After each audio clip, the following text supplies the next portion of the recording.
नमस्कार दोस्तों।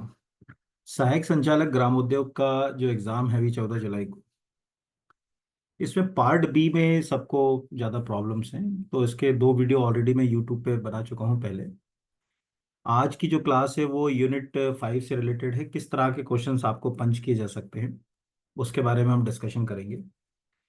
तो अगर आपने चैनल को सब्सक्राइब नहीं किया हो तो पहले चैनल को सब्सक्राइब कीजिए, और ये वीडियो आपको काफ़ी हेल्पफुल होगा। इसके पहले के दो वीडियो भी देखिए।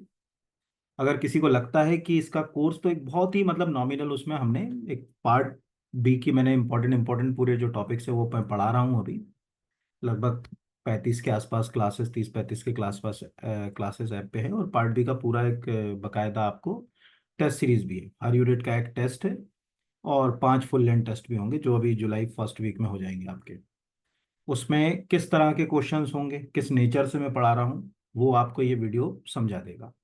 तो चाहे तो आप वो कोर्स एक्सेस कर सकते हैं वहां से। 999 का है, कोई ज़्यादा है भी नहीं। टेस्ट सब बायलिंगुअल हैं, जैसे यहाँ पर है वैसे ही है। डिस्क्रिप्शन ऐसे ही लगा हुआ है जैसे वहाँ पर है। तो पहले तो देखते हैं, बाकी आप इससे भी अपने आप को खुद भी अपडेट कर सकते हैं। ऐसा जरूरी नहीं कि आपको कोर्स एक्सेस ही करना है।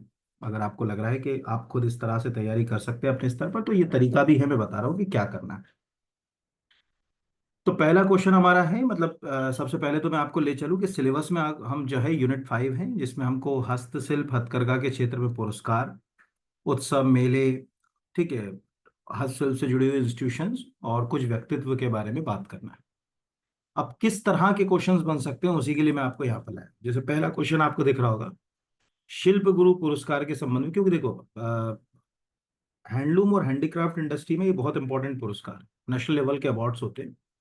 तो आप ये मान के चलो कम से कम 3-4 क्वेश्चन इन अवार्ड्स के तो बनेंगे 101%। अगर फ्री ऑफ कॉस्ट अगर हम थोड़ी सी मेहनत करें तो 3-4 क्वेश्चन हमारे तैयार हो जाए। जैसे पहला क्वेश्चन है, शिल्प गुरु पुरस्कार के संबंध में कौन सा कथन अपूर्ण या असत्य है।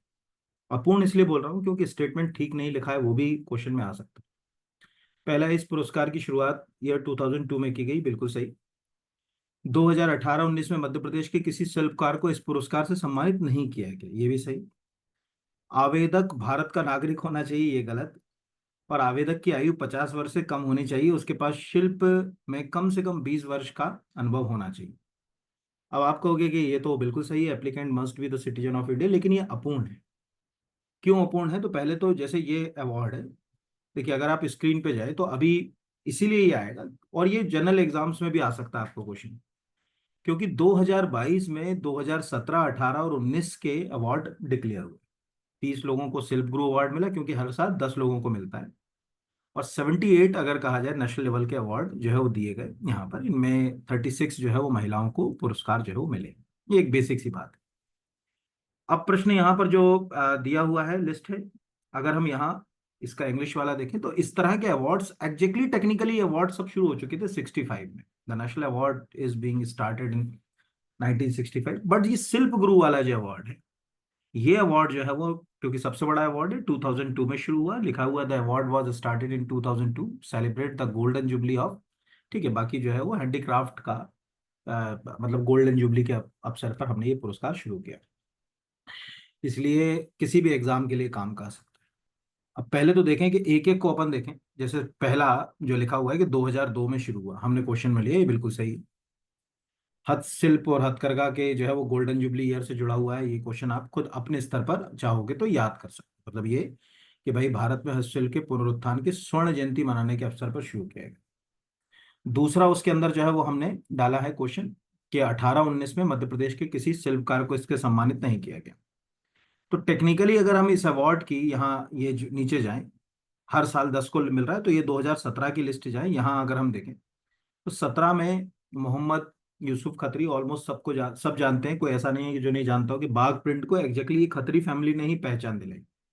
धार की जो बाघ की जो प्रिंटिंग है वो पूरी दुनिया तक किसी फैमिली ने पहुंचाई। तो 2017 में तो दिख रहा है कि एक व्यक्ति को मिला है। लेकिन उसके बाद 2017 के बाद जब ये 17 में 10 लोग हो गए, फिर इसके बाद जब हम 18 पर जा रहे हैं तो देखिए 18 पूरा जो है वो यहाँ से 18 पर चले गए हम। पूरा 18 खाली है। 18 के बाद जो है अगर कहा जाए हम ये सीधे नीचे जाएं तो 19 पर आ गए हम, यानी 19। 19 में भी हमको एक भी व्यक्ति नहीं दिखा, यानी 2017 के बाद शिल्प गुरु नाम का पुरस्कार हमारे स्टेट से किसी को नहीं मिला। ये एक क्वेश्चन आपको यहाँ पर समझ पड़ा। तीसरा, आवेदक भारत का नागरिक होना चाहिए। अगर आप अवार्ड की स्कीम को ठीक से पढ़ें, मतलब अवार्ड को पूरा अगर आप पढ़े, यहाँ पर मैं आपको सीधे स्क्रीन के ऊपर ले जाऊं, ठीक है, क्योंकि ये अभी 2025-26 तक के लिए जो स्कीम्स हैं वो आपको पता होना चाहिए कि क्या कैसे देंगे, क्या जो है वो अवार्ड देने का तरीका होगा उसमें। तो अगर मैं यहाँ पर नीचे ले जाऊं आपको, एक सेकंड, ये हम चले गए यहाँ पर अवार्ड के, एक सेकंड रुकिए है ना, एक मिनट, एक मिनट है ना। अब इसमें बहुत तेजी से चल रहा है तो मैं यहीं दिखा देता हूँ, मैंने इसका स्क्रीनशॉट यहाँ नीचे भी लगाया। अगर हम यहाँ पर इस जो है वो स्कीम के, जैसे अगर अगले इसके ऊपर जाए, एक सेकंड, जैसे यहाँ से चले गए ये, तो अब यहाँ से आपको दिख रहा होगा, ध्यान से देखेंगे तो समझ पड़ेगा, the award is given to master craft जो है पर्सन। चलो ये तो अभी आप खुद पढ़ लोगे, यहाँ जो लिखा होगा ये हमारे काम का है। The applicant must be a citizen of India, ठीक है, रेसिडेंट इन द कंट्री, यानी भारत का नागरिक होने से अवार्ड के पात्र नहीं होंगे। आप भारत के नागरिक हो लेकिन आप भारत में ही निवास कर रहे हो तो आप इस अवार्ड के पात्र। नहीं तो खाली लिख देता है applicant must be a citizen of India, आगे इतनी लाइन क्यों लिखता है कि भारत में निवास करना नहीं चाहिए। ये नेशनल लेवल का जो इसका अवार्ड है उसमें भी यही गाइडलाइन है, और इसमें भी। तो इसमें आप जब इस शिल्प गुरु अवार्ड को याद रखोगे तो चार चीजें आपको याद रखना है। पहला तो आपको भारत का नागरिक होना चाहिए, प्लस भारत में ही निवास करना चाहिए। दूसरा, कि आपको जो क्राफ्ट्स हैं उनमें कम से कम 20 साल का अच्छा एक्सपीरियंस होना चाहिए।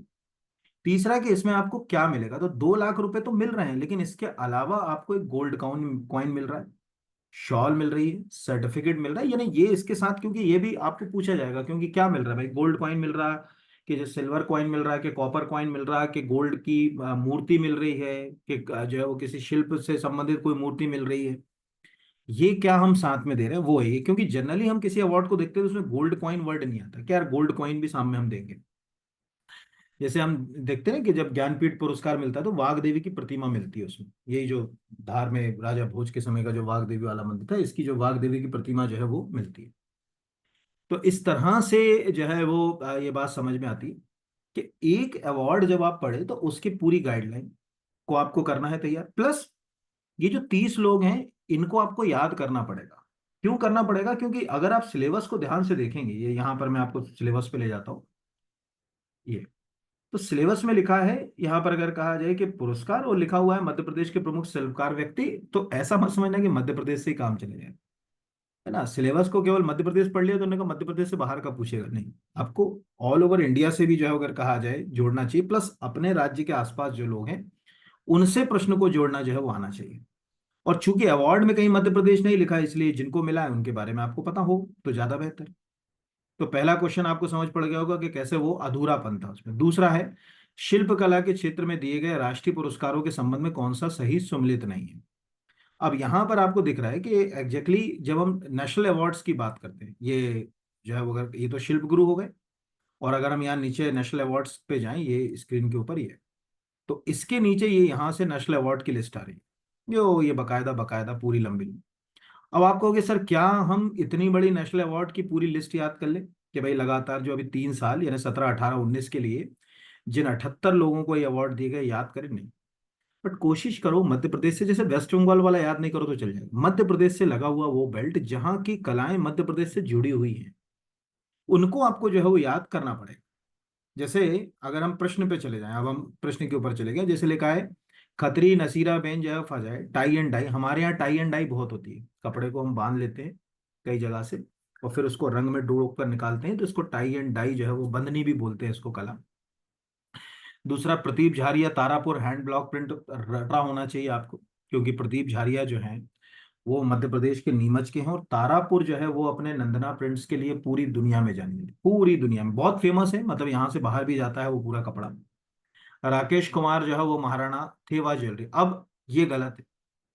अब आप अगर यहाँ पर जाएंगे मैं उसमें भी दिखाऊंगा, पहले तो देखिए कि क्या हमने थेवा ज्वेलरी यूज करी कि नहीं। जनरली इस क्लास में ऐसी कोई बच्ची नहीं होगी, जो अगर इस क्लास को कोई बच्चियां देख रही है जिन्होंने थेवा ज्वेलरी को नहीं देखा हो, लेकिन नाम नहीं मालूम। देखा है दुकानों पर, अगर मैं यहाँ पर एक सिंपल फोटो दिखाऊं आपको, ये चला जाए, आप कहोगे हाँ सर ये वाली ज्वेलरी तो हमने जो अगर कहा जाए बहुत देखी, ये जनरली बहुत कॉमन थेवा ज्वेलरी है, जो मंदसौर, नीमच, झाबुआ, रतलाम से लगा हुआ जो राजस्थान वाला बेल्ट है वहां का कल्चर है, और हमारे मध्य प्रदेश में भी बहुत ज्यादा इसको प्रयोग किया जाता है, बहुत ज्यादा प्रयोग किया जाता है। आप वहां जाओगे राजस्थान में तो प्रतापगढ़ के आसपास का तो थेवा ज्वेलरी का वर्क बहुत ज्यादा कर कहा जाए फेमस। तो अगर हम यहाँ पर जाएं तो इसमें हमको ये पता होना चाहिए कि यार कौन वो कलाकार है जिसने थेवा ज्वेलरी को जो है अगर कहा जाए पहचान दिलाई। जैसे यहाँ पर आपको दिख रहा है कि यार टाई एंड डाई में किसने जो है वो पहचान दिलाई। ऐसे थेवा ज्वेलरी के कलाकार का नाम भी आपको जो है वो पता होना चाहिए। जैसे हमारे यहाँ जैसे पेपर मेशे लिखा हुआ है ना। अब पेपर मेशे यहाँ जम्मू कश्मीर की कला दिखा रहा है, बट आप अगर उज्जैन जाओगे तो उज्जैन का पेपर मेशे बहुत फेमस है। कागज की लुगदी बना लेते हैं, और उस लुगदी से हमारे यहाँ उज्जैन में ज्यादातर चिड़िया जो होती है ना उनको बनाते हैं, उसको पेपर मेशे। आप अगर यहाँ से ऐसे कॉपी कर लो तो इसको यहाँ से कॉपी करके अगर आप इंटरनेट पे जाओ और ऐसे देखो, यहाँ सिंपल टाइप कर लो, ये मैं दिखा देता हूँ आपको। जैसे ये थेवा थी वैसे यहाँ पर कहो, इसके आगे आप उज्जैन लिख दो, उज्जैन का बहुत फेमस। तो अभी आपको जो है अगर कहा जाए कि ये आप इमेज पर चले गए, ये यहाँ पर, अरे यार पेपर जो है वो मशीन टाइप हो गया एग्जैक्टली, पेपर मेशे की जगह जो है, ठीक है उसमें गड़बड़ी हो जाती है और कुछ नहीं, ढूंढोगे तो मिल जाए। अंजलि वकील जो है वो चंबा हाथ कढ़ाई। तो आपको कम से कम इनको एक बार ऐसे क्राफ्ट को देखना है, इन 78 में से या 29 में से, दोनों ही देखना पड़ेंगे। कोशिश करें कि शिल्प गुरु जो 30 लोगों को मिला है, 17-18, उनकी फील्ड तो आप याद करें, उनकी। जैसे लिखा है ना कि जो है अगर कहा जाए चंचल जो है वो चक्रवर्ती, वो पूछेगा कि इनमें से, वो मैच द कॉलम में भी पूछ सकता है, इस तरह भी पूछ सकता है। तो कम से कम ये 30 लोग आप जो है वो याद कर लें तो आपको हेल्प हो जाएगी। तो दूसरा क्वेश्चन जैसे यहाँ पर ये गलत हो गया तो आपको समझ पड़ेगा कि क्या, क्योंकि देखो मेरा उद्देश्य है कि क्या क्वेश्चन बनेंगे यहाँ पर। फिर अगला जो है वो है गांधी शिल्प बाजार। अभी आप देखिए उसमें आपके सिलेबस में एक और चीज है, यहाँ पर आपको दिख रहा होगा, मध्य प्रदेश के जो है अगर कहा जाए मेले उत्सव हाट बाजार बिक्री केंद्र प्रसिद्ध केंद्र, हस्तशिल्प हथकरघा को बढ़ावा देने वाली राष्ट्रीय प्रादेशिक संस्थाएं यहाँ पर। तो नेशनल स्टेट और डिस्ट्रिक्ट लेवल पर क्राफ्ट फेयर आयोजित होते हैं। जैसे हुनर हाट है, तो आपको मालूम होगा कि हुनर हाट तो मिनिस्ट्री ऑफ जो है वो माइनॉरिटी इसको मैनेज करती है, ठीक है, मतलब जैसे लगाती है। ऐसे ही राष्ट्रीय स्तर पर जो मतलब कार्यक्रमों का आयोजन होता है उसको अपन बोलते हैं गांधी शिल्प बाजार। अब गांधी शिल्प बाजार ही आ गया क्योंकि आर्ट एंड क्राफ्ट को प्रमोट करेगा। तो आपको पता होना चाहिए कि कहाँ लगेगा, कितने लोग उसमें पार्टिसिपेट कर सकते हैं। स्टेट लेवल के भी पूरे देखना पड़ेंगे आपको, आप अपने स्तर पर ढूंढिए, एक मैं बता रहा हूँ बाकी आपको खुद सर्च करना है। तो जैसे लिखा हुआ है कि गांधी शिल्प बाजार का आयोजन महत्वपूर्ण मेलों त्योहारों शहरों ऐतिहासिक पर्यटन स्थलों के आकर्षण स्थानों आदि को ध्यान में रखकर किया जाएगा। ये बाजार साल में कम से कम एक बार एक ही स्थान पर निश्चित समय पर आयोजित होगा। अवधि 10 से 15 दिन की होगी। और गांधी शिल्प बाजार आयोजन के लिए पात्र संस्थाओं को वित्तीय सहायता देगी। तो गलत ये है, 10 से 15 दिन के लिए 7 से 10 दिन का होता है। इसको अपन पहले तो देखें। तो अगर हम इसकी गाइडलाइन पढ़ें गवर्नमेंट ऑफ इंडिया की, तो ये पूरा गाइडलाइन में यहाँ पर आप नीचे जाओगे, ये पूरा लिखा हुआ है। तो हमें दिख रहा है ड्यूरेशन 7 to 10 डेज, और 51 to 100 स्टॉल इसमें लगेंगे। क्या सपोर्ट होगा कैसे होगा, ये नीचे पूरा आर्टिकल छपा हुआ है, आप खुद भी अपने स्तर पर देख सकते हैं। अब हम इसको क्रॉस चेक भी कर सकते हैं। क्रॉस चेक कैसे कर सकते हैं कि सपोज मान के चलिए हमने देखा कि अभी कहीं कोई गांधी शिल्प बाजार का आयोजन हो रहा है, तो हम यहाँ से कॉपी कर लें और हम यहाँ सीधे इंटरनेट पे चले जाए, बेसिक सा प्रश्न यहाँ पर सर्च करें, या हमने बेसिक सर्च किया, हम चले गए गांधी शिल्प बाजार, ये हम इवेंट पे चले गए handicraft.com पे, भारत सरकार के। अब यहाँ पर ये आपको कई सारे जैसे दिल्ली हाट ऐसे वो लिखे हुए, यहाँ पर गांधी शिल्प बाजार, ये सब गांधी शिल्प बाजार के वो दिख रहे हैं। अब इनमें से मैं किसी का भी डिटेल निकालूं, सरकार ऑफिशियल वेबसाइट पर देखें, तो उस डिटेल में डेट जो भी आएगी, लेकिन 7 से 10 दिन का ही होना है, क्योंकि उसकी गाइडलाइन में ही 7 से 10 दिन है। अगर गाइडलाइन में ही 7 से 10 दिन है, तो फिर तो जैसे अगर मान के चलिए ये चेरापूंजी में लिखा हुआ है, ठीक है, तो मैंने यहां से व्यू पर चला गया। अब व्यू के ऊपर जो है अगर कहा जाए, ये देखिए इवेंट क्या लिखा था, इवेंट स्टार्ट डेट 1 जुलाई 2000, और जो है अगर कहा जाए इवेंट एंड डेट 7 जुलाई, 1 से 7, यानी जो बाद वो बोल रहा है कि भाई जो गांधी शिल्प बाजार है वो इवेंट हम 7 से 10 दिन यानी हफ्ते भर वाले ही इवेंट रहेगा, 7 to 10 जो अगर कहा जाए के लिए ही लगाएंगे। या किसी और दूसरे पे चले आओ, जैसे ये मान के चलिए रामपुर का दिख रहा है, इसको हम चले जाएं, इसमें भी वही चीज आ रही है। इस तरह से हम आसानी से अगर समझें कि प्रश्न कैसा बनेगा, ये बहुत ज्यादा जरूरी है। बाद के जैसे ये तो अगस्त की बात आ रही है, तो अगस्त के लिए भी अगर कोई स्कीम होगी तो अगस्त में भी लगेगा। तो यहाँ पर आप देखिए ना, अगस्त में क्या होगा, 6 तारीख से शुरू होगा इवेंट, 12 को जो है वो अगर कहा जाए खत्म हो जाए। टोटल स्टॉल कितने लगेंगे? 40। ठीक है, मतलब उन्होंने पहले ही तय कर दिया कि भाई आप लगाओ, गांधी शिल्प जो है वो अगर कहा जाए बाजार लगाओ, हस्तशिल्प और हथकरघा को जो है वो प्रमोट करो, सेलम में लगाओ, तमिलनाडु में। लेकिन हमारी चूंकि गाइडलाइन भारत सरकार की उसमें ये है, क्योंकि ये सब गवर्नमेंट ऑफ इंडिया के वो है इनिशिएटिव, तो हम ये बता रहे हैं कि भाई गाइडलाइन हमारी जो कहती है कि इतनी जो है वो अगर कहा जाए आप क्या क्या चीजें उसके अंदर लगा सकते हैं। तो प्रश्न आपको समझ पड़ गया होगा कि गाइडलाइन हमारी कह रही है कि आपको 7 से 10 दिन के लिए लगाना है, कहाँ वित्तीय सहायता होगी, ऐसे। तो ये नेशनल लेवल पे हो गया, स्टेट लेवल के ऊपर, डिस्ट्रिक्ट लेवल के ऊपर जब इस तरह के बाजार आप ढूंढोगे आपको मिल जाएगा आसानी से, देखोगे तो उनकी बुनियादी गाइडलाइन आपको पता होना चाहिए। ठीक है, अगला। अब अगला जो क्वेश्चन मैंने क्यों लिया खजुराहो वाला वो भी मैं बताता हूँ। पहले तो आप सबसे पहले मैं सिलेबस से चीजें जोड़ने की कोशिश कर रहा हूँ। प्रश्न किस नेचर का बन सकता है? अब प्रश्न में वो लिख रहा है मध्य प्रदेश के मेले उत्सव हाट बाजार, लेकिन अब मेले उत्सव हर हर मेला तो नहीं ले सकते कि मध्य प्रदेश के अंदर एक एक मेला जो है वो मैं रीड कराऊं। तो सबसे पहले तो मुझे देखना है कि ऐसे मेले जिनका आर्ट कल्चर लिटरेचर से जुड़ाव है, जहां सरकार स्टॉल के माध्यम से चीजों को प्रमोट करती, बताती कि हम क्या क्या हमारे इवेंट होंगे तो क्या क्या चीजें होंगी उसमें, कैसे कैसे हम जो है अगर कहा जाए हथकरघा हस्तशिल्प को जो है वो प्रमोट करेंगे, क्योंकि आपका सिलेबस हथकरघा और हस्तशिल्प से। इसीलिए अगर मैंने मध्य प्रदेश के मेले या इवेंट की बात करी तो मैंने उन मेले या इवेंट को छोड़ दिया। आज अगर कोई मुझसे पूछे कि मध्य प्रदेश में कितने मेले हैं, तो मैं तो 50 से ज्यादा मेले आपको पढ़ा। कि ताप्ती महोत्सव हम मनाते हैं वो बैतूल में मनता है, मांडू महोत्सव हम धार में भी मनाते हैं, ठीक है, सॉरी मांडू में भी बनाते हैं, इंदौर में भी जो है वो बनाते हैं, भगोरिया हम बड़वानी में भी बना रहे हैं, अलीराजपुर, झाबुआ, बड़वान, खरगोन, इनमें बना रहे हैं। लेकिन ये अभी हमारे लिए इतना इंपॉर्टेंट नहीं है। ये हमारे लिए इतना इंपॉर्टेंट, जैसे कोई पूछे ना कि यार जो अगर कहा जाए कि क्या बोलते हैं इसको, अपन ले ले गोटमार मेला, तो ये हमको समझ पड़ता है कि यार जाम नदी के किनारे छिंदवाड़ा में पांडुरना में, अब तो खैर पांडुरना में ही चला जाएगा क्योंकि पांडुरना, ठीक है, और सावर गांव के बीच के जो लोग हैं उनमें गोटमार होता था।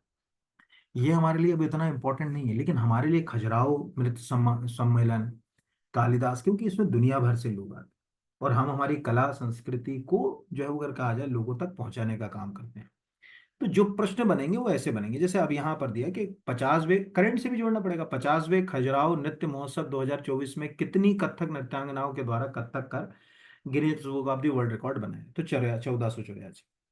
अब ये प्रश्न क्यों जो है अगर कहा जाए ये इंपॉर्टेंट क्यों है, तो अगर आप simple government of Madhya Pradesh का इसमें दो तरह से इसको पढ़ सकते हो, एक तो इसका ब्रोशर से पढ़ सकते हो, ठीक है, और दूसरा अगर आपको नहीं पढ़ना हो तो इसकी खुद की ऑफिशियल वेबसाइट होती है। अगर आप इस वेबसाइट को केवल रीड करें, ये देखिए सबसे पहले तो आपको यही आ रहा है 1484, ये प्रश्न आ गया। फिर 50वें, अभी आप जो चल रहा है उसको ध्यान से देखो, क्या चल रहा है, ऊपर लिखा है 20 से 26 फरवरी को खजुराहो डांस फेस्टिवल हुआ। ये पूरा इवेंट है, दिख रहा है कथक करते हुए यहाँ पर कई सारे जो है वो लड़कियां दिख रही हैं आपको। 1484 कथक डांसर, 50वां साल था यहाँ पर, ये सब आपको यहाँ पर मिल गया, ये पूरा के पूरा। इस तरह से आप इसको जो है वो यहाँ से पढ़ सकते पूरा। तो अब आपको ये समझ पड़ा कि हाँ कैसे 1975 में खजुराहो जो है वो महोत्सव जो है वो आरंभ हुआ, कैसे इस साल जो है वो अगर कहा जाए कि 50वें इवेंट को हम ऐतिहासिक बनाने के लिए हमने इतने लोगों को वहां पर जो है वो एक साथ जो है वो सामूहिक रूप से कथक नृत्य कराया। ये भी पूछ ले कि किस नृत्य में Guinness book of the world record बनाया, मोहिनी अट्टम, कुचिपुड़ी, क्योंकि एग्जैक्टली क्या होता है ये जो डांस है, ये खजुराहो नृत्य महोत्सव है क्लासिकल डांस का। अगर आप देखोगे यहाँ पर कोई भी सुगम संगीत या इससे जुड़ा हुआ नहीं। तो कौन कौन से क्लासिकल, जैसे आपको दिख रहा है ना इसका ओरिजिनल ब्रोशर अभी आपके सामने स्क्रीन के ऊपर एक खोल दिया मैंने यहाँ, तो आपको दिख रहा है कि हाँ यार 20 फरवरी को जो है वो ये इसका उद्घाटन हुआ। बकायदा इसमें जो है वो डांस में दिख रहा है सबसे पहले कथक कुंभ, नाम में ही दिख रहा है कि 1500 से अधिक कथक कलाकारों की संवेद प्रस्तुति, इसी से शुरू हुआ वो कथक कुंभ से। फिर जस्ट नीचे जो है वो दिख रहा है कि पद्मश्री रंजना गौहर द्वारा ओडिसी समूह, फिर उसके नीचे भरतनाट्यम दिख रहा है। तो अगर आप ध्यान से देखोगे तो इसमें आपको दो तरह के क्वेश्चंस बनते हैं। वो शख्सियत जिन्होंने मध्य प्रदेश को अगर कहा जाए पहचान दिलाई, ठीक है, जैसे अगर कहा जाए यहाँ पर लिखा हुआ है पद्मश्री पुरुदतीज। अब अगर आपको थोड़ा सा याद होगा, ठीक है, तो पुरुदतीज को 2022 में ही मध्य प्रदेश संस्कृति जो है वो विभाग के द्वारा कालिदास सम्मान से सम्मानित करने का निर्णय लिया। ये तो शायद सुना ही होगा। बुधादित्य मुखर्जी, कथक कलाकार पुरुदधीश, ठीक है, चित्रकार वासुदेव कामत, है ना, ये राजीव वर्मा, इन सबको हमने कालिदास सम्मान से सम्मानित किया गया। तो कहीं अगर आप कालिदास सम्मान में जाओगे तो मिल जाएगा। तो एक्चुअल यहां से अभी आप पुरुदधीश को टाइप कर लोगे तो भी मिल जाएगा। इसमें हमको दो तीन तरह की चीजें समझ पड़ती हैं कि एक तो नेचर क्या होगा, यानी पर्सनालिटी, क्योंकि ये सब जो है वो कला संस्कृति से जुड़े हुए लोग हैं, तो ये अपने को समझ पड़ गया। जैसे सोनन माल सिंह, अब पद्म विभूषण ने, अब इससे ही आया, मतलब वहां भी आ गया, फर्स्ट पेपर में भी आ गया। तो ऐसी चीजें आपको पता होना चाहिए कला और संस्कृति से। यानी जो फेस्टिवल वाला जो मैंने बोला कि फेस्टिवल में आपको ये पता होना चाहिए कि तानसेन जो है वो समारोह कहाँ होता है, कालिदास समारोह जो है वो कहाँ होता है, ये आपको पता होना चाहिए। जैसे कालिदास समारोह, तो अब आपको ये जानकारी होना चाहिए कि पंडित सूर्य नारायण व्यास ने इसको शुरू करा था, कालिदास समारोह खासियत। और जब ये कालिदास समारोह शुरू हुआ था तो उस समय जो है वो भारत के राष्ट्रपति डॉक्टर राजेंद्र प्रसाद थे, वो भी इस कालिदास समारोह में आए थे।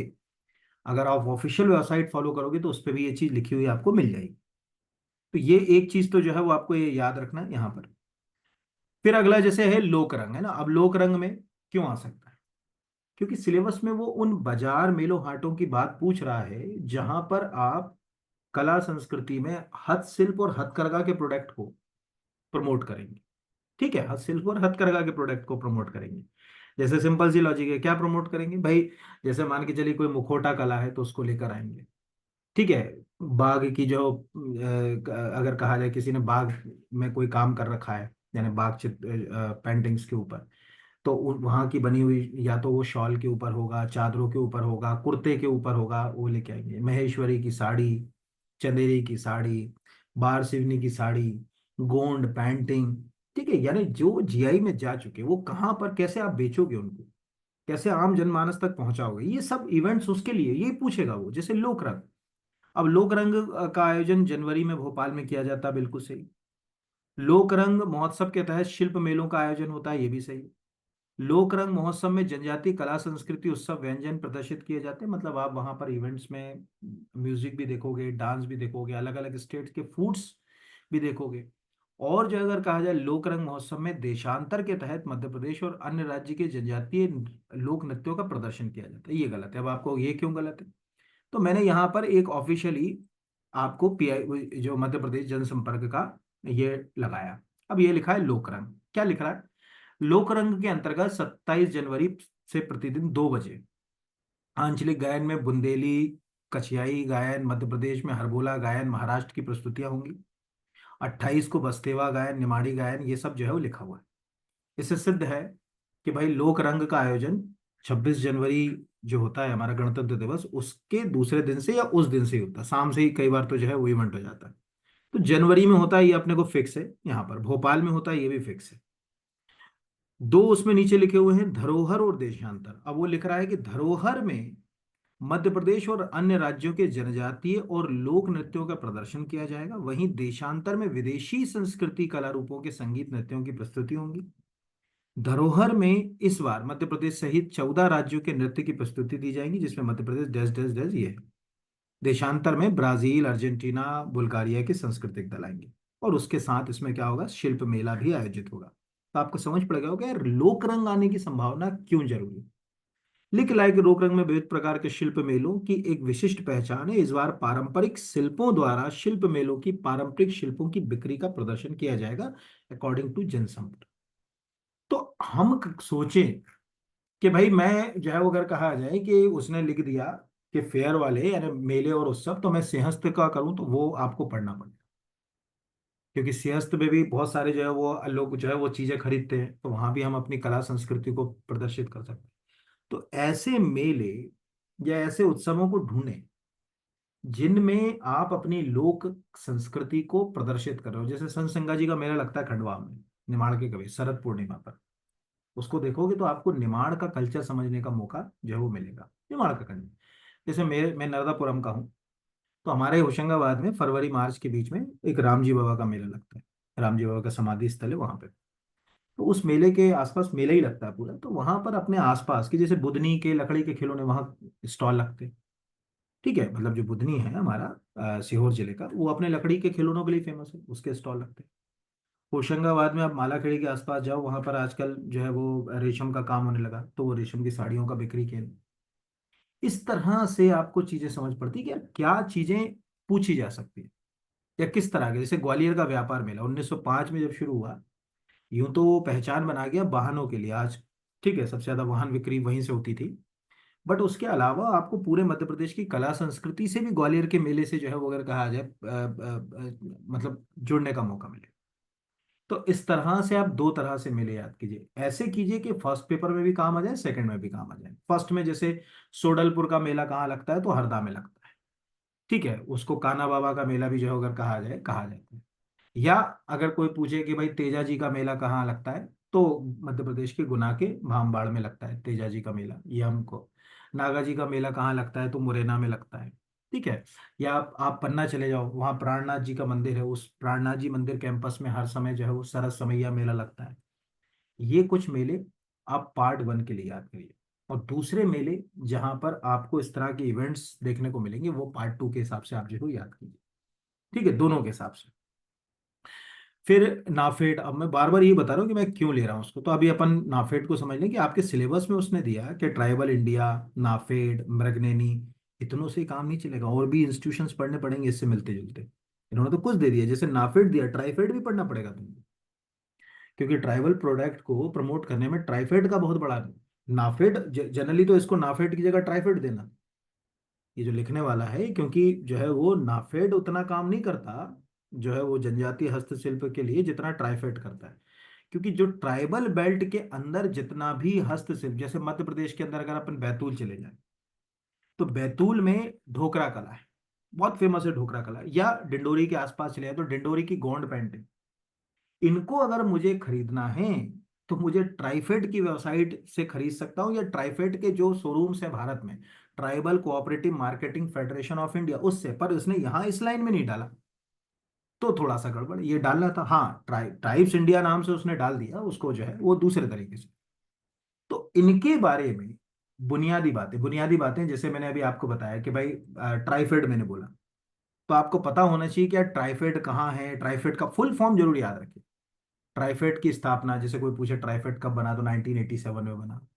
क्या करता है, तो नाम में ही दिख रहा है, जो मैंने अभी आपको बोला कि भाई जो पहला वर्ड है कि tribal cooperative marketing development federation. तो ट्राइबल कोऑपरेटिव मार्केटिंग मतलब कि ट्राइब्स के जो भी अगर कहा जाए कला संस्कृति से चीजें आ रही है, अगर वो लघु वनोपज संग्रह कर रहे हैं, जैसे शहद का संग्रह कर रहे हैं, तामिया का शहद बहुत फेमस है, वो आप ट्राइफेड से खरीद सकते हो। ठीक है।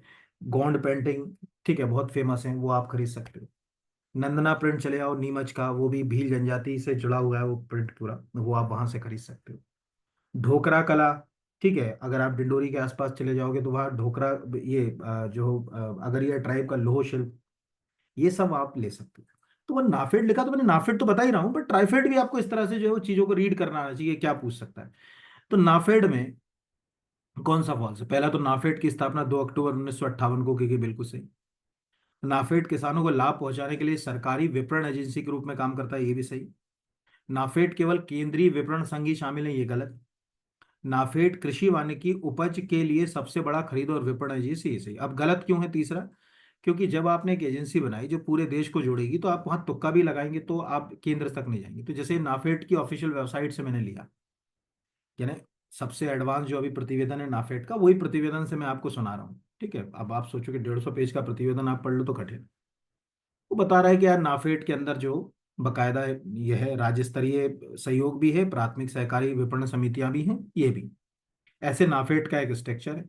राज्य स्तरीय विपणन संघ में जो है अगर आपको दिख रहा है 26, शीर्ष स्तरीय में 3, राज्य स्तरीय जनजातीय संघ से जुड़े हुए 25, प्राथमिक विपणन समितियां जो है वो 900। ये आंकड़े याद नहीं करना, पर कम से कम ये चीज पता होना चाहिए कि यार नाफेड क्या काम कर रहा है, क्यों काम कर रहा है, उसका उद्देश्य क्या है काम करने का। तब क्वेश्चन बनेंगे, सेम जो है नाफेड करा वैसे ही आपको ट्राइफेड याद रखना। अब जैसे अगर कहा जाए मध्य प्रदेश में लघु वनोपज प्रसंस्करण और अनुसंधान के एमएफपी, ठीक है, माइनर फॉरेस्ट प्रोडक्ट को एमएफपी कहा जाता है, पीएआरसी की स्थापना किस वर्ष की गई। अब आपको ये तो है ही नहीं, तो वो जो आपको विंद वैली शब्द लिखा हुआ है सिलेबस में, यहाँ पर ये विंद वैली, ये विंद वैली एग्जैक्टली इसी का प्रोडक्ट है।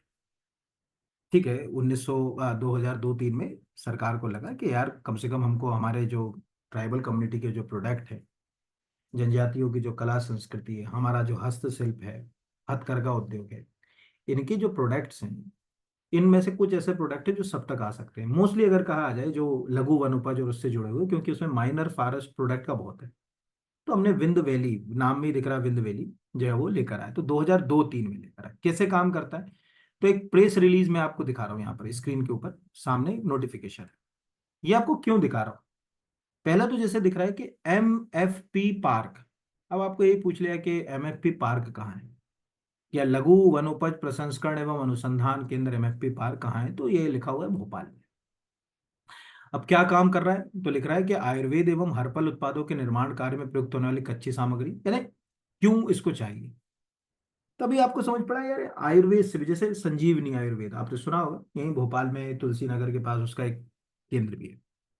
इसके लिए मुझे कहाँ जाना पड़ेगा? मुझे MFP की वेबसाइट पर जो है वो जाना पड़ेगा। मतलब आपको विंद वैली सीधे जाने की जरूरत नहीं है। आज अगर आप मान के चलिए कि फ्लिपकार्ट के ऊपर विंद वैली का कोई प्रोडक्ट देख रहे हो कि यार ये प्रोडक्ट फ्लिपकार्ट पे विंद वैली का है, तो उसको बेचने वाला जो अगर कहा जाए, ये लिखा ना विंद हर्बल, तो उससे जुड़े हुए अगर कहा जाए प्रोडक्ट को लाने में, जैसे विंद हर्बल में कौन से प्रोडक्ट बेचे जाएंगे, क्या कौन सी एजेंसी बेच रही है, तो आपको समझ पड़ा कि हाँ यार ये MFP PARC के द्वारा जो है वो ये काम किया जा रहा है 2002-3 से। थोड़ा सा अंदर भी जाना पड़ेगा कि सिलेबस में जो लिखा है केवल वहीं से काम नहीं चलेगा, उससे जुड़ा हुआ काम भी जो है वो हमको समझ में आना चाहिए। फिर जो है वो अगला अगला मैंने लिया, मध्य प्रदेश के उत्सव और मेलों के संबंध में कौन सा कथन सही सुमेलित नहीं। ये मैंने इसलिए ले लिया कि आपको समझ पड़े कि ये जो 4 मेले मैंने लिए हैं, ये वो 4 मेले मैंने लिए जहां आपको ना केवल हमारी कला संस्कृति से परिचित होने का मौका मिलेगा, बल्कि वो जो मैं बोल रहा हूँ कि वहां पर छोटे छोटे, अगर कहा जाए मेलों के अंदर स्टॉल भी लगते हैं, जहां हम जो हमारी स्वदेशी तकनीक, जो डोमेस्टिक चीजें हम बना रहे हैं, जैसे जो अगर कहा जाए सीधी चले जाओ तो वहाँ की पंजादरी तो वहाँ बेचने के लिए मिल जाएगी, ऐसे। और कुछ हमारी संस्कृति से जुड़े, जैसे गैर महोत्सव। अब आपको मालूम है कोविड के बाद गैर जो है वो बंद हो गया था। गैर मतलब, आप में से कोई इंदौर का होगा तो उसको मालूम है, रंग पंचमी पर एक बहुत बड़ा इवेंट होता है, उसको गैर कहा जाता है।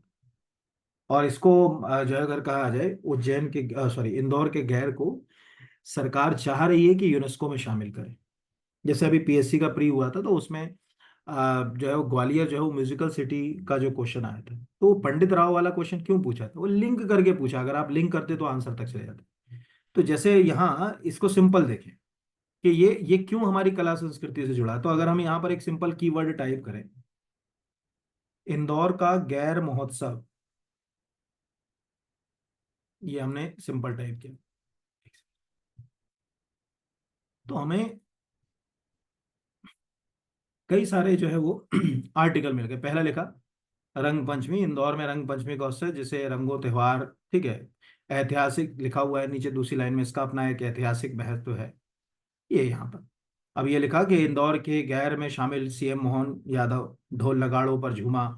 ठीक है, इंदौर का गैर रंगों से अगर कहा जाए ये इंदौर, अगर मैं इसके आगे यूनेस्को लिख देता, ठीक है, यहाँ पर मैं ऐसे सिंपल,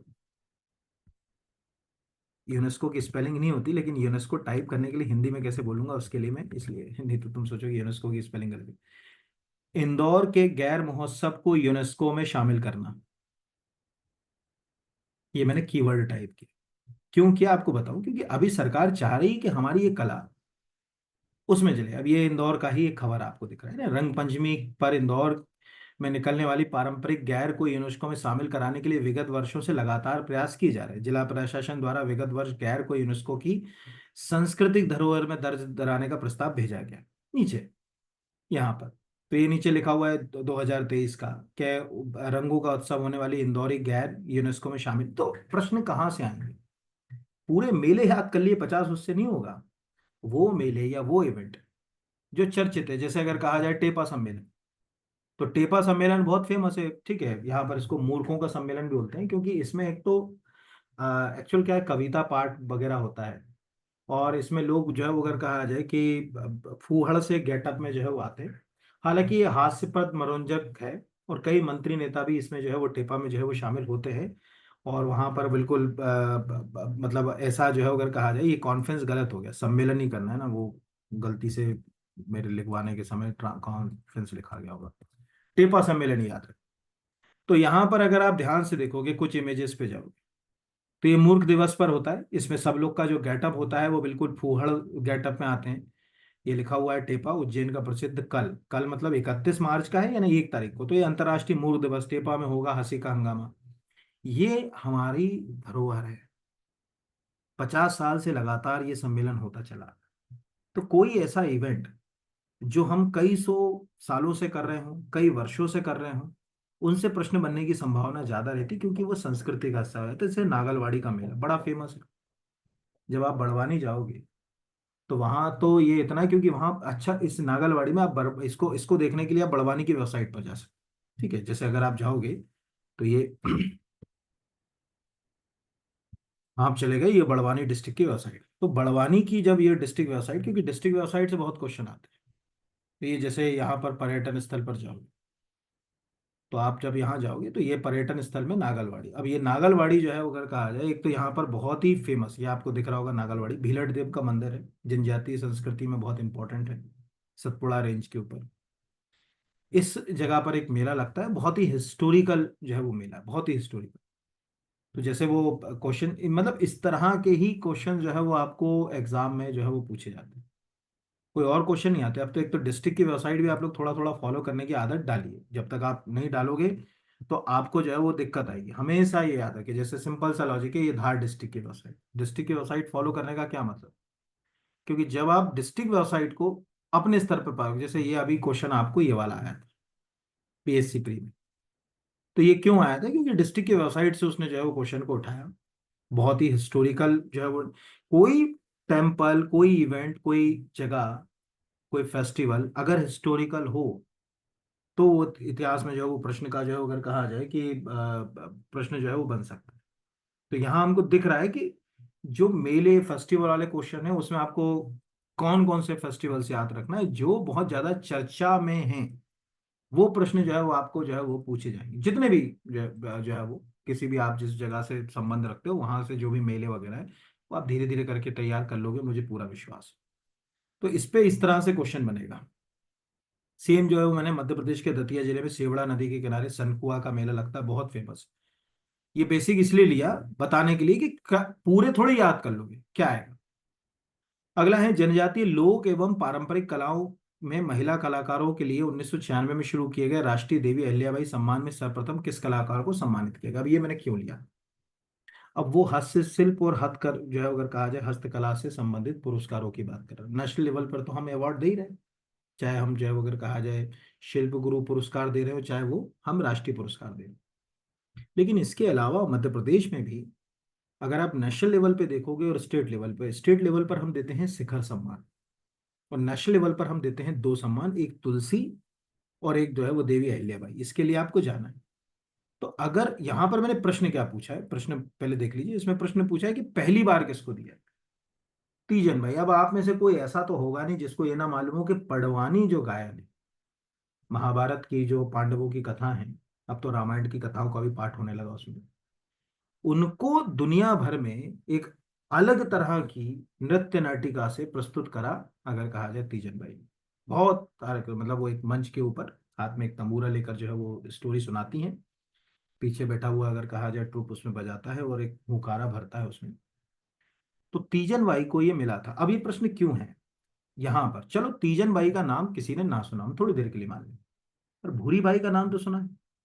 वो हस्ती जो भी हाल ही में पद्मश्री से सम्मानित हुई, और अपनी चित्रकला के कारण, यानी भीली चित्रकला के कारण जब उनको पद्मश्री मिला, तो पूरी दुनिया में वो जो है वो पहचाने जाने लगी। लेकिन अगर हम यहाँ पर बेसिक, अगर एमपी के, एमपी आर्ट एंड कल्चर की वेबसाइट पर जाए, ये हम चले गए ऑफिशियल वेबसाइट के ऊपर, और इस पे अगर हम यहाँ पर अवार्ड्स के ऊपर जाए, ये अवार्ड, तो अब हम यहाँ पर देख रहे हैं कि दो अलग अलग अवार्ड हैं। एक है यहाँ पर तुलसी, बड़े अक्षर में लिखा है कि जनजातीय लोक पारंपरिक कलाओं के लिए पुरुष कलाकार को 2 वर्ष में प्रदर्शनकारी और 1 वर्ष में रूपांकर कला। जो आपका सिलेबस है वो रूपांकर कलाओं से, ठीक है, आपका सिलेबस है उसमें रूपांकर कलाओं का बहुत रोल है। ये दिया जा रहा है, कब से दिया जा रहा है? 1983 से दिया जा रहा है, 5 लाख रुपए मिलते हैं।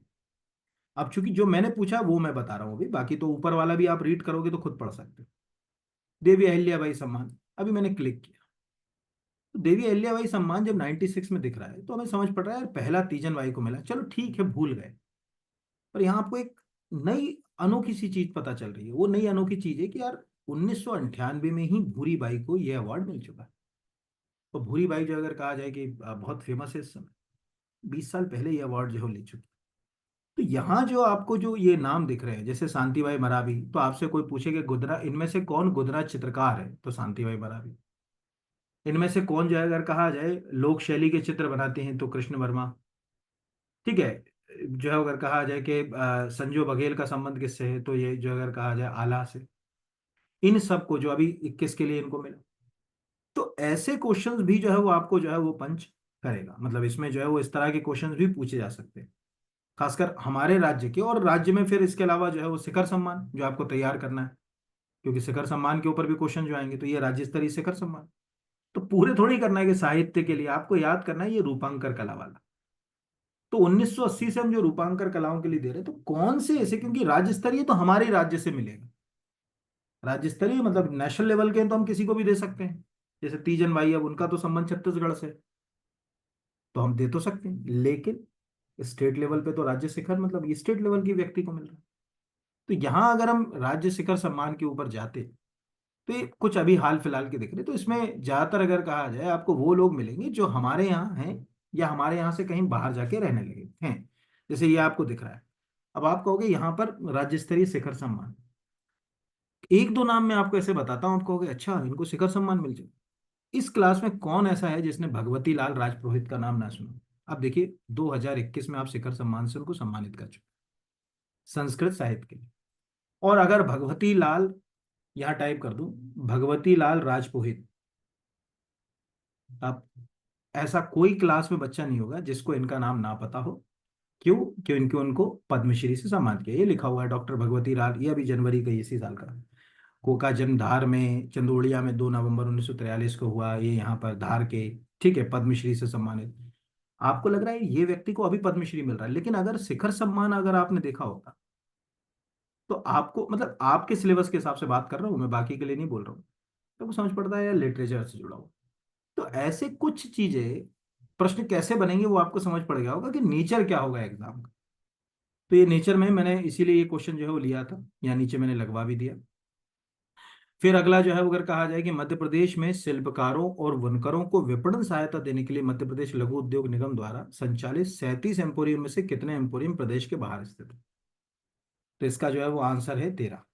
अब आप कहोगे ऐसे क्वेश्चंस कहाँ से देखें, तो ऐसे क्वेश्चंस को देखने का तरीका है कि आपको इकोनॉमिक सर्वे अच्छे से पढ़ना पड़ेगा, क्योंकि ये क्वेश्चन मुझे मिला इकोनॉमिक सर्वे पे, दिख रहा है विपणन सहायता इकोनॉमिक सर्वे का ही लगाया मैंने, पढ़ाया भी इकोनॉमिक सर्वे यूट्यूब पे आपको। जिनको अभी फर्स्ट पेपर अच्छा स्ट्रांग करना हो तो इकोनॉमिक सर्वे एक बार देखिएगा, 2 लेक्चर। तो लिखा है कि शिल्पकार और बुनकरों को विपणन में सहायता देने के लिए निगम द्वारा 37 एम्पोरियम संचालित किए जा रहे हैं, जिनमें 13 प्रदेश के बाहर स्थित। एम्पोरियम द्वारा डायरेक्ट मार्केट लिंकेज के लिए देश भर में प्रतिवर्ष प्रदर्शनी लगाकर शिल्पों की बिक्री की जाती है। 2021-22 में एम्पोरियम के माध्यम से 12.7 करोड़ रुपए के शिल्प व हस्तकरघा वस्त्रों की बिक्री की गई, ये लिखा हुआ है। हो सकता है यही पूछ ले कि मध्य प्रदेश में ये निगम के द्वारा जो 21-22 में कितने करोड़ रुपए के हस्तशिल्प की बिक्री की गई। अब आपको ये साला कहाँ से क्वेश्चन पूछ लिया बेबुनियादी, हमको दिमाग खराब, हमको बन ही नहीं रहा। इकोनॉमिक सर्वे से ऐसे क्वेश्चन आड़े टेढ़े जो 2-4 क्वेश्चन है वो इकोनॉमिक सर्वे से फंसते हैं। तो ये मैंने वहां से लिया। अगला मृगनयनी। अब ये तो सबको मालूम है कि मृगनयनी एम्पोरियम का है, लेकिन अभी मैंने यहाँ पर थोड़ा सा एक अलग सा क्वेश्चन लिया। जब आप हस्तकरघा और हस्तशिल्प को प्रमोट कर रहे हो, जैसे कबीरा नाम का ब्रांड है, सरकार प्रमोट करती है, तो क्या आपको नहीं पता होना चाहिए कि कौन से ई प्लेटफॉर्म्स, इनकी वेबसाइट्स क्या है, किन वेबसाइट से जो है अगर कहा जाए इनको, क्योंकि आप प्रोडक्ट को देखोगे कहाँ। तो जैसे देखोगे तो उसके लिए हो सकता है कि वो आपको वेबसाइट का नाम ही पूछ ले, क्योंकि उसका उद्देश्य ये है कि आपको उसका व्यवहारिक ज्ञान कितना है। इसलिए मैंने ये नहीं बताया यहाँ पर कि मृगनयनी एम्पोरियम की स्थापना के साथ, वो आपको खुद पढ़ना है, किसके अधीन काम कर रहा है, कितने एम्पोरियम है, ये बहुत बेसिक सी चीजें आपको मिलेगी। और ये जो प्रश्न है ये तो और ही बेसिक है, लेकिन जब एग्जाम हॉल में आएगा तो वहां दिमाग नहीं चलेगा कि मृगनयनी नाम से है, MP डॉट मृगनयनी है, मृगनयनी MLT है, क्या है वो कंफ्यूजन। हालांकि जिनको वेबसाइट पता होगी कि वेबसाइट कैसे लिखी जाती है, तो वो आंसर तक जा सकते हैं। तो यहाँ पर इसका जो है वो आंसर है Mragneni.org। अब ये .in नहीं है, इंफॉर्मेशन नहीं है, .edu नहीं है, एजुकेशन नहीं, .mlt नहीं है। एमएलटी मिलिट्री की वेबसाइट को कहते हैं। अगर ये एक्सटेंशन अगर आप में से किसी को मालूम है कि डॉट जो है वो इन जो है जो है वो इंफॉर्मेशन के लिए, इंडिया के लिए भी हालांकि यूज होता है, पर जो है वो डॉट के आगे जो है वो इन के बाद जीओ भी लगाना पड़ता है। एमएलटी मिलिट्री के लिए होता है, ईडीयू जो है अगर कहा जाए एजुकेशन के लिए होता है, ओआरजी किसी ऑर्गेनाइजेशन के लिए। तो अगर हम यहाँ चले जाए तो ये मृगनयनी का वेबसाइट खुलता है, सीधा ये लिखा हुआ है यहाँ। तो हालांकि HTTPS// के साथ शुरू होता है, लेकिन अभी आपको स्क्रीन के ऊपर यहाँ ये दिख रहा है कि यार मृगनयनी एम्पोरियम अपना क्या क्या बेच रहा है, क्या चीजें हैं, ये सब ही हैंडीक्राफ्ट से जो है। जैसे ये बटुआ, अब दिख रहा है यार ये बटुआ तो भोपाल का होगा, क्योंकि जरी के बटुए बहुत फेमस है, भोपाल के लखेरापुरा के, बहुत फेमस है। तो ये वेबसाइट वहां क्या होता है, ऐसे जो क्वेश्चन होता है ना, ये सबसे ज्यादा गलत होता है। पूरा मृगनयनी पढ़ा लेकिन ऊपर वेबसाइट पे ध्यान नहीं दिया कि उसकी जो है वेबसाइट क्या है, कैसे सर्च करो। तो ऐसे नाफेड का, इनका, इनको भी आपको सर्च करना आना चाहिए, तब जाके कहीं क्वेश्चंस का नेचर आपको समझ पड़ेगा। क्या ये वीडियो मैंने इसीलिए बनाया आज कि आप सिलेबस पढ़ रहे हो तो आप नेचर जरूर समझो कि क्या प्रश्न पूछेगा। मतलब पता नहीं तो पढ़ के पूरा चलेगा, नेचर ही नहीं समझ पड़ा तो कुछ का कुछ हुआ। नेचर समझना जरूरी है। तो इसीलिए ये क्लास मैंने आपके लिए एक छोटा सा वीडियो आपको बनाया। बाकी अगर आप में से किसी को लगता है कि इसका कोई कोर्स आपको लेना है, पार्ट ए अगर आपका बहुत अच्छा है, तो पार्ट बी के लिए एक मेरे पास बहुत छोटा सा मॉड्यूल है, क्रैश कोर्स जैसा मान लो। हर यूनिट के इंपॉर्टेंट टॉपिक मैंने उसमें पढ़ा रहा हूँ। अल्टरनेट डे क्लास होती है, मेरे हिसाब से 30-35 आसपास क्लास हो चुकी है, पढ़ा चुका हूँ, मतलब इतने उसमें वीडियो होंगे। पार्ट बी में हर यूनिट का एक जो है वो टेस्ट है, 50 क्वेश्चन का, बड़ा डिस्क्रिप्टिव है, जैसा ये लिखा हुआ है वैसे नीचे विस्तार में व्याख्या है। 5 फुल लेंथ टेस्ट भी होंगे, और पार्ट ए के भी 25 टेस्ट है उसमें। मतलब टेस्ट सीरीज में पार्ट ए के टेस्ट है, करंट अफेयर्स के वीडियो है मेरे पूरे, वो कॉम्प्लीमेंट्री, पर करंट अफेयर्स का पूरा जो वीडियो सेक्शन है वो कॉम्प्लीमेंट्री है साथ में। पार्ट बी के वीडियो हैं। तो वो अगर आपको देखना हो कि क्या क्या है, तो आप BR एकेडमी का ऐप डाउनलोड कर लो, उससे देख लो, या इसके जस्ट नीचे एक मैं लिंक शेयर कर रहा हूँ, जो मैंने जब वो कोर्स मॉड्यूल लॉन्च किया था तो उसको बताया था कि क्या क्या मिलेगा उसमें। वो आप देख के उसको चाहो तो एक्सेस कर सकते हो यहाँ पर। तो चलिए, धन्यवाद। मुझे उम्मीद है कि आपको समझ पड़ा होगा कि किस नेचर के क्वेश्चन जो है वो पूछे जाएंगे इसमें। नेचर क्या है, क्वेश्चन क्या आएंगे वो नहीं बता रहा हूँ मैं, नेचर। अब आपको दिमाग में होगा कि हाँ यार ये शिल्प गुरु पूरा पढ़ लिया, प्रश्न क्या पूछ सकता है, वो अपने को समझ पड़ा। सभी को बहुत बहुत धन्यवाद।